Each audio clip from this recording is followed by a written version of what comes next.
ಅನು juice ಕುಡಿ ಮರಿ. ಪವಿತ್ರ ಅನುಗೂ ಒಂದು ಗ್ಲಾಸ್ ಕೊಡು. ಅನುಗೂ ತಂದೀನ್ ಮಾವ. ಅನು ತಗೋ ಜ್ಯೂಸ್ ಕುಡಿ. ನನಗೆ ಬೇಡ ಅಕ್ಕ.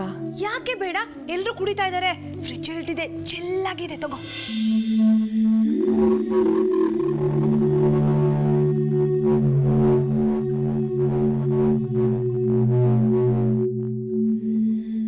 ಮಾವ, ನನಗೆ ತುಂಬಾ ಬೋರ್ ಆಗ್ತಾ ಇದೆ.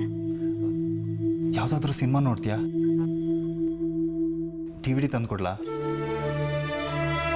ಅದು ಬೋರು. ನನಗೆ ಹೊರಗಡೆ ಎಲ್ಲಾದರೂ ಸುತ್ತಾಡ್ಕೊಂಡು ಬರೋಣ ಅನ್ನಿಸ್ತಾ ಇದೆ. ಮನೇಲೆ ಕೂತು ಕೂತು ಒಂಥರ ಬೇಜಾರು ಮಾವ. ಏನು? ನೀನ್ ಹೊರಗೆ ಹೋಗ್ತೀಯಾ? ಬೇಡಪ್ಪ, ಇನ್ ಸ್ವಲ್ಪ ದಿನ ನೀನ್ ಎಲ್ಲೂ ಹೋಗೋ ಆಗಿಲ್ಲ. ಯಾಕೆ? ಹೋಗೋ ಆಗಿಲ್ಲ ಅಂದ್ರೆ ಹೋಗೋ ಆಗಿಲ್ಲ. ಯಾಕೆ ಏನು ಅಂತ ಕೇಳಬಾರ್ದು ಅಲ್ವಾ ಮಾವ? ಪವಿತ್ರ ಮಗು, ನಿನ್ನನ್ನು ನಾವು ಮನೆ ಒಳಗೆ ಕೂಡು ಹಾಕಿದ್ದೀವಿ ಅಂದ್ಕೋಬೇಡ ಮಗು.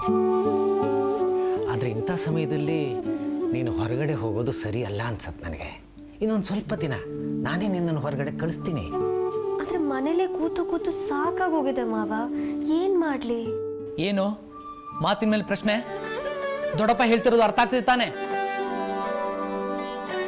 ಈ ಮನೇಲಿದ್ದು ಮಾಡಿರೋ ಅನಾಹುತ ಸಾಲ್ದ? ಇನ್ನು ಹೊರಗೆ ಬೇರೆ ಹೋಗ್ಬೇಕಾ?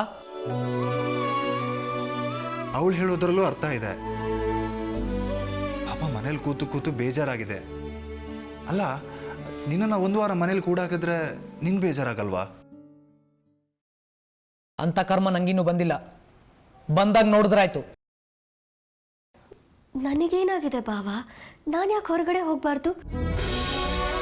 ನಾನಿನ್ ದೂರ ಹೋಗಲ್ಲ, ಇಲ್ಲೇ ಮನೆ ಹೊರಗಡೆ ಸುತ್ತಾಕೊಂಡ್ ಬರ್ತೀನಿ.